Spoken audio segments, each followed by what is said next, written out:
Kita ke berita utama pemirsa, Litbang Kompas merilis terkait dengan tingkat kepuasan masyarakat terhadap kinerja Polri.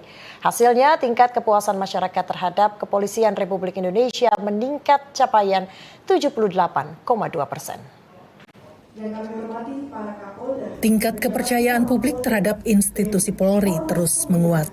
Dalam rilis akhir tahun 2025, Kapolri Jenderal Polisi Listio Sigit Prabowo mengungkap hasil survei Litbang Kompas yang dirilis November 2025. Survei tersebut menunjukkan Polri masuk dalam 3 besar lembaga negara yang paling dipercaya masyarakat di tengah berbagai dinamika yang ada. Dalam kategori lembaga penegak hukum, Polri menempati peringkat pertama sebagai lembaga yang paling dipercaya dengan capaian 78,2%. Kapolri Jenderal Polisi Listio Sigit Prabowo menjelaskan tingginya kepercayaan publik tersebut sejalan dengan kondisi keamanan di lingkungan tempat tinggal masyarakat. Berdasarkan hasil survei, sebanyak 85% responden menyatakan merasa aman, sementara 13,1% responden merasa cukup aman dan hanya sebagian kecil yang merasa tidak aman. Tingginya kepercayaan tersebut sejalan dengan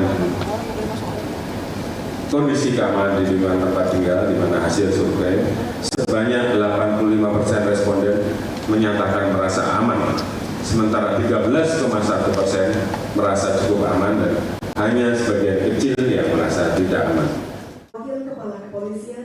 Selain itu, sebanyak 84,1% responden menyatakan kepercayaan terhadap Polri yang mampu melindungi masyarakat di wilayah tempat tinggal mereka. Jenderal Polisi Listio Sigit Prabowo menegaskan kehadiran Polri dirasakan membawa dampak positif bagi masyarakat. Kapolri menyebut capaian ini menjadi dukungan serta motivasi untuk institusi Polri agar terus bekerja profesional dan akuntabel.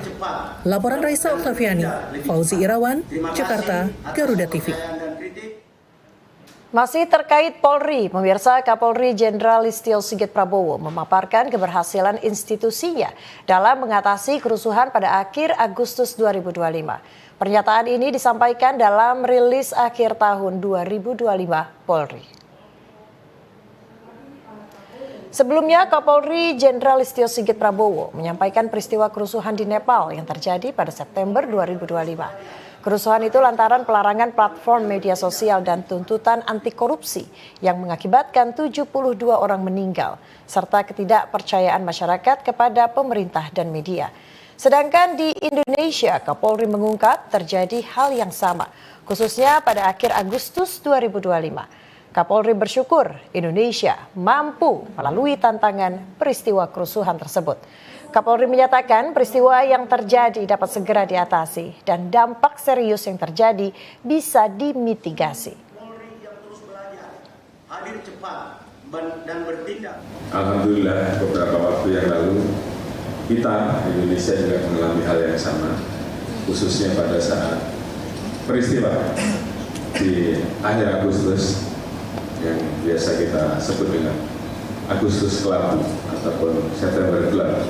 Namun alhamdulillah kita semua Indonesia mampu melewati seluruh tantangan tersebut sehingga peristiwa yang terjadi dapat segera kita atasi dan dampak serius yang terjadi bisa kita mitigasi sehingga tidak terjadi seperti di negara-negara lain.